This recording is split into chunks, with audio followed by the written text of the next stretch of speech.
பூஞ்சோலை மாணவர்கள் அனைவருக்கும் வணக்கம். இன்றைக்கி நம்ம சத்யேந்திரநாத் தாகூர், தேவேந்திரநாத் தாகூர் ரெண்டு பேரை பற்றி பார்க்க போகிறோம்ப்பா. சரியா? சத்யேந்திரநாத் தாகூர் யார் அப்படின்னா 1863 இந்தியாவிலிருந்து ஐசிஎஸ் தேர்வில் தேர்ச்சி பெற்ற முதல் நபர். அவர் தான் சத்யேந்திரநாத் தாகூர். இவர் ரவீந்திரநாத் தாகூரோட மூத்த சகோதரர். சரியா? ரவீந்திரநாத் தாகூரோட அண்ணன் யார் அப்படின்னா சத்யேந்திரநாத் தாகூர் 1863 ஐசிஎஸ் தேர்வில் தேர்ச்சி பெற்ற முதல் இந்தியர். சரியாப்பா? இதுவே பாருங்க, தேவேந்திரநாத் தாகூர் இவர் யார் அப்படின்னா ரவீந்திரநாத் தாகூரோட அப்பா.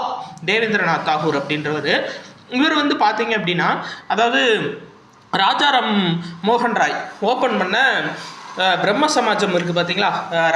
ராஜாராம் மோகன் ராய் துவக்கின பிரம்ம சமாஜம். இவர் இறந்தோடனே அந்த பிரம்ம சமாஜத்தை தொடர்ச்சியாக நடத்தினவர் யார் அப்படின்னா தேவேந்திரநாத் தாகூர். இவர் தான் பார்த்தீங்கன்னா நம்பிக்கை பற்றிய 4 கொள்கைகள் சொல்லியிருப்பார்.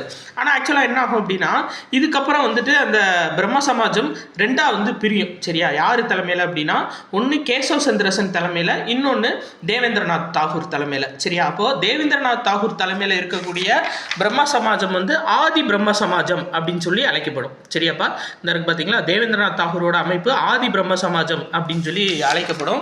இதுவே கேசவ் சந்திரசன் இவரோட அமைப்பு இந்திய பிரம்ம சமாஜம் அப்படின்னு சொல்லி அழைக்கப்படும். சரியா?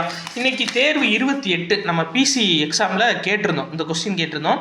இந்தியாவின் செல்வங்களை பிரிட்டனுக்கு கொண்டு செல்வதே இந்திய மக்களின் வறுமைக்கு காரணம் என்று முதல் முறையாக கூறியவர் யார் அப்படின்னு சொல்லி கேட்டிருந்தோம். தாதாபாய் நவ்ரோஜி.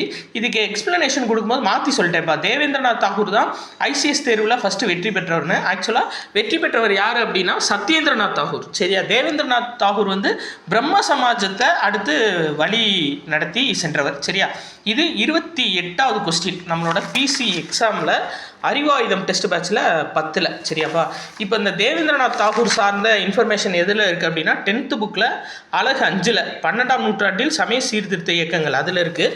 சத்யேந்திரநாத் தாகூர் இன்ஃபர்மேஷன் எதில் இருக்குது அப்படின்னா 8th புக்கில் 2வது லெசன் வர்த்தகத்திலிருந்து பேரரசு வரை அப்படின்ற லெசனில் இந்த தேவேந்திரநாத் தாகூருக்குரிய இன்ஃபர்மேஷன் இருக்குப்பா. சரியா? இது 8th சோசியல் புக்கு. சரியா? அந்த இருக்குது பார்த்தீங்களா? பார்த்துக்கோங்க. நன்றி.